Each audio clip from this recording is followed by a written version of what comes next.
5 years of boardroom warfare. One night trapped in a stalled elevator. Aries Thorne was the man I hated most until the lights went out and the ice finally melted. In the dark, our rivalry turned into a fire we couldn't control. Maya stood at the head of the conference table, her heels clicking like a countdown on the polished marble. Across from her sat Aries Thorne, the man who had been the primary obstacle to her success for 5 long years. He was the CEO's golden boy, the high-stakes closer, and the most infuriatingly handsome man she had ever had the misfortune to despise. They were currently locked in a final, brutal bidding war for the evergreen account, a deal that would decide which one of them would be promoted to senior partner. Aries leaned back, his tailored charcoal suit jacket pulling tight across his broad shoulders, a predatory, self-assured smirk playing on his lips. "You look tense, Maya," he murmured, his voice a low, gravelly vibration that sent an unwanted, traitorous shiver down her spine. "Is the pressure of the Sterling legacy finally getting to you, or is it just the prospect of finally losing to me?" Maya narrowed her eyes, masking the racing of her heart.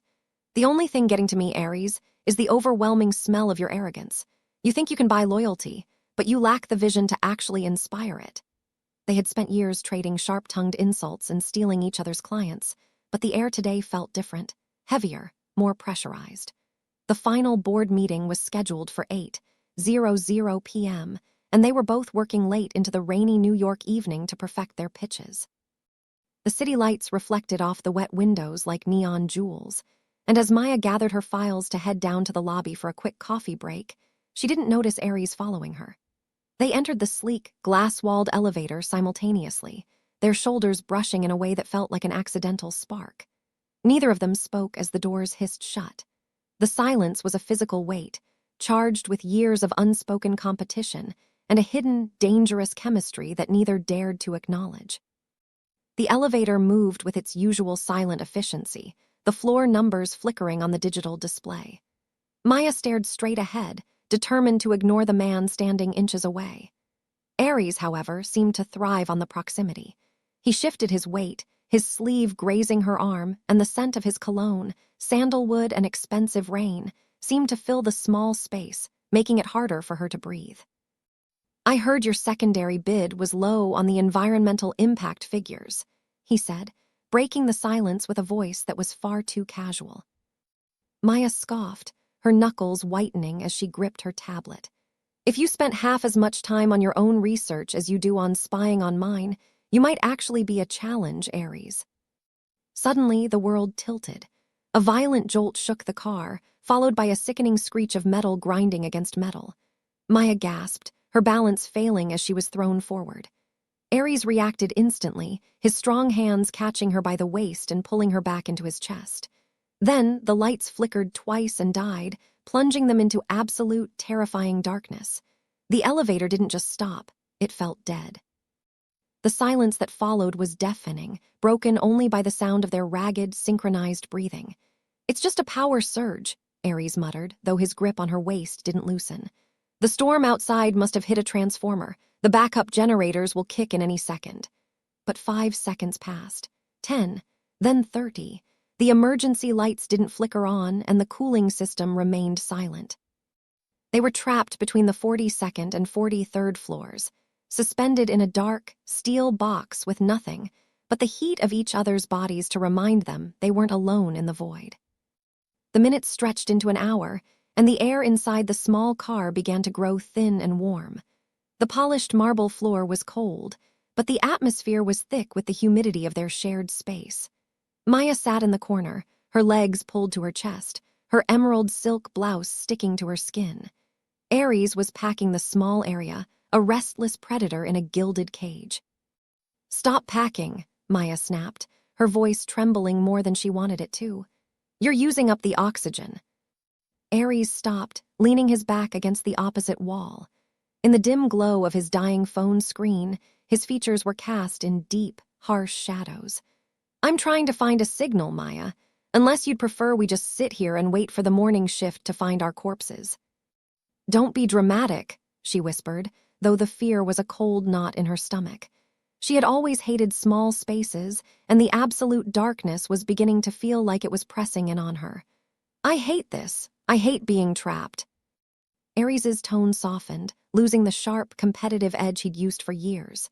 He moved across the small space and sat beside her, his thigh pressing against hers. He didn't mock her. He simply reached out and took her hand. His palm was warm, his grip steady and grounding. I know, he said softly. I remember you mentioned your claustrophobia during that retreat in the Hamptons. You hid it well, but I saw the way you looked at the exit. Maya looked at him in the dark, stunned. You remember that? That was 4 years ago.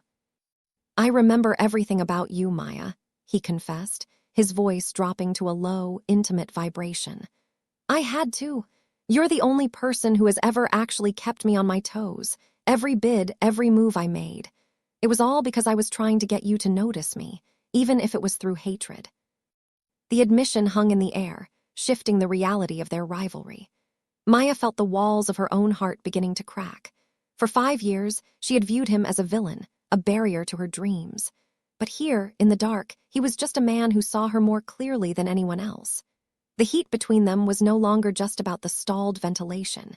It was a slow-burning fire that had been smoldering for half a decade. I noticed you, Ares, she whispered, her fingers interlacing with his. How could I not? You were everywhere. You made me work harder, think faster. I hated you because you were the only one who could make me lose control. Ares shifted, turning toward her in the cramped space. His proximity was overwhelming. She could feel the heat radiating from his body, the steady rhythm of his heart through his shirt. Is that why you're trembling now, Maya? Control. He reached out, his thumb tracing the delicate line of her jaw. Maya leaned into the touch, her breath hitching. The darkness made everything feel more intense, more honest. The professional distance, the boardroom bids, the corporate games, none of it mattered here. When he finally moved to kiss her, it wasn't a question. It was a devastating, inevitable collision. The kiss was fierce and hungry, a release of 5 years of suppressed tension. It was the sound of a merger they had both fought and craved. His hands found her hair, pulling her closer, while hers gripped the lapels of his suit. It was a desperate, beautiful struggle, a moment where the enemies became a unified force. In that stalled elevator, surrounded by cold steel and silence, they finally let the fire consume them. The sound of the emergency siren and the sudden, violent lurch of the elevator signaled their rescue at 4:00 a.m. When the doors finally hissed open in the lobby, they were met by a team of technicians and a frantic security guard. Ares and Maya stepped out together, disheveled and blinking in the harsh fluorescent light. They looked like survivors, but the secret they carried in their eyes was far more dangerous than the power outage. I'll handle the report, Ares said to the guard, his voice back to its cool, authoritative tone, though he didn't let go of Maya's hand until they reached the glass exit doors. The morning air was crisp and fresh, a sharp contrast to the heated cabin. They stood on the sidewalk as the sun began to peek over the New York skyline. The board meeting is in 4 hours, Maya said, her voice sounding strange to her own ears. What happens now? Ares looked at her, his eyes dark with a mix of exhaustion and absolute devotion. We go home, we get dressed, and we walk into that boardroom as the professionals we are. He leaned in, kissing her forehead softly. But the rivalry, that's dead, Maya. I don't want the promotion if it means losing you. Maya watched him walk toward his car, her heart racing. But as she returned to her own apartment, she found a strange, anonymous email waiting in her inbox. It was an attachment of Ares's final pitch, and it was identical to hers. Someone was trying to frame her for corporate espionage, using Ares's files to destroy her reputation before the board could vote. The rescue was over, but a new, more lethal battle had just begun. Maya spent the next 2 hours in a state of icy panic. She stared at the files on her screen, realizing the depth of the trap. If she presented her pitch, it would look like she had hacked Ares's private server. If she didn't present, she would lose the promotion and her career. She called Ares, her voice shaking. I think someone set me up. I have your exact slides in my inbox, sent from an anonymous server. There was a long silence on the other end of the line. I have yours, too, Ares said, his voice dropping to a dangerous, low growl. Someone wanted us to turn on each other in that boardroom. They didn't count on us being together last night. Maya realized the truth then. It's Marcus Vane, the junior partner. He knew that if we both went down for espionage, he'd be next in line for the senior partner spot. He must have hacked both our systems while we were trapped in the elevator. He underestimated us, Aries said, and she could hear the predatory CEO returning to his voice. He thinks we're going to walk in there and accuse each other. He thinks our rivalry is his greatest weapon. So what's the plan? Maya asked, a fierce, protective instinct for Aries rising in her chest. We don't pitch separately, Aries declared. We walk in together. We tell them the truth about the sabotage, and then we give them the one thing they never expected, a joint proposal. We're not rivals anymore, Maya. We're a team. And Marcus Vane is about to find out exactly what happens when you corner two people who have nothing left to lose but each other. The lobby of Sterling Tech felt like a gauntlet as they walked in together at 8:00 a.m. The whispers were immediate. Everyone had heard about the elevator incident, but seeing the two fiercest rivals in the building walking shoulder to shoulder, both wearing expressions of lethal intent, sent a shockwave through the office. They entered the boardroom where the senior partners and Marcus Vane were already seated. Marcus had a smug, self-satisfied look on his face, one that flickered for a second when he saw their united front. Mr. Thorne, Ms. Sterling, the CEO said, looking between them. I assume you are both ready to present your final cases for the Evergreen account. Aries stepped forward, but he didn't go to his usual side of the table. He stood next to Maya. Actually, sir, we've decided to withdraw our individual bids. We've discovered a serious breach in our security, someone who thought they could use our competition to divide and destroy us. Maya opened her laptop, projecting the metadata of the anonymous emails onto the large screen. The trail led directly back to a private IP address registered to Marcus Vane's home office. The silence in the room was absolute as the board members watched the evidence of the sabotage unfold. Our rivalry was real, Maya said, her voice steady and commanding. But it made us stronger, not weaker. We realized last night that the Evergreen account doesn't need a single voice. It needs a partnership that understands every angle of the market. She looked at Aries, an unspoken confession of love and trust passing between them. They spent the next 20 minutes delivering a combined pitch so brilliant, so unified, that the board sat in stunned silence. The board asked for an hour to deliberate, and Marcus Vane was escorted out by security, his career in ruins. Aries and Maya retreated to his private office, the adrenaline finally beginning to fade, replaced by a deep, heavy exhaustion. They sat on the leather sofa, the weight of the morning finally settling over them. We did it, Maya whispered, leaning her head on his shoulder. Aries turned to her, his hand cupping her cheek. I don't care about the promotion anymore, Maya. I meant what I said. I want you. The tension that had been building for 5 years, then ignited in the elevator, finally reached its breaking point. There were no more boardrooms, no more rivals, and no more secrets. They moved to his inner sanctum, a private suite attached to the office, and the intimacy that followed was a profound, soulful surrender. It was the physical confirmation of the partnership they had forged in the dark. Aries was fierce and possessive, his touch a promise that he would never let her go again. Every kiss was an apology for the years of fighting, and every touch was a vow for their future. In the quiet aftermath, wrapped in each other's arms as the city hummed 40 floors below, Maya realized that the hostile takeover had been her own heart. She had spent 5 years fighting the man she was destined to love, and the only thing it took to fix it was a little darkness and a broken elevator. The CEO called them back into the boardroom an hour later. The atmosphere was different now. The tension had evaporated, replaced by a sense of profound respect. Mr. Thorne, Miss Sterling, the CEO began. Standing up. In 30 years of business, I have never seen a more impressive display of integrity and strategic brilliance. You didn't just save your own reputations. You protected the company from a predator in our own ranks. He paused, a small smile playing on his lips.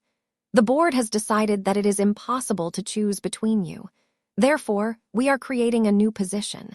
You will be appointed as co-senior partners, leading the new strategic expansion division together. Aries looked at Maya, his eyes glowing with pride. They had won the empire, but they had won it as equals. As they walked out of the boardroom, the entire office floor stood up and applauded. It was a victory unlike any other. They went back to Maya's office to pack her things for the move to the executive suite, but as they stood in the doorway, Aries stopped her. "One more thing," he said, pulling a small velvet box from his pocket. Maya gasped, her heart stopping. "Aries, we just got promoted. Is this?" "I've had this in my desk for 6 months, Maya," he confessed, looking at her with an intensity that made her weak. "I bought it the day you outbid me on the Dubai contract. I realized then that I didn't want to beat you anymore. I wanted to marry you. I was just waiting for a moment where you couldn't run away." Maya stood in the center of the office, the city lights beginning to twinkle outside as evening fell. She looked at the ring, then at the man who had been her greatest enemy and was now her greatest love. "You waited for me to be trapped in an elevator to propose," she laughed, tears of joy streaming down her face. "I took the opportunity fate gave me," he smiled, sliding the ring onto her finger. "So, what do you say, partner? Do you think you can handle a lifetime merger with me?" "I think I can manage," she whispered, pulling him into a deep, celebratory kiss. 1 year later, the Thorne-Sterling partnership was the most successful division in the history of the firm. They were known as the power couple of Manhattan, a unified force that no one dared to challenge. They kept a small, framed photo in their shared office, a picture of the elevator panel where they had been trapped. It was a reminder that sometimes the greatest obstacles in our lives are actually the doors to our destiny. They had built a life on the ruins of their rivalry, proving that when you stop fighting each other and start fighting for each other, you become truly unstoppable. The made love in the dark had become a life built in the light, and as they stood together on their balcony overlooking the city they conquered, they knew that their love was the only promotion that ever truly mattered. Was Aries' decision to hide Maya's pitch metadata a sign of true trust, or was he just playing the long game? I want to hear your thoughts in the comments. If you loved this enemies to lovers office romance, don't forget to like and subscribe for more dramatic stories every day.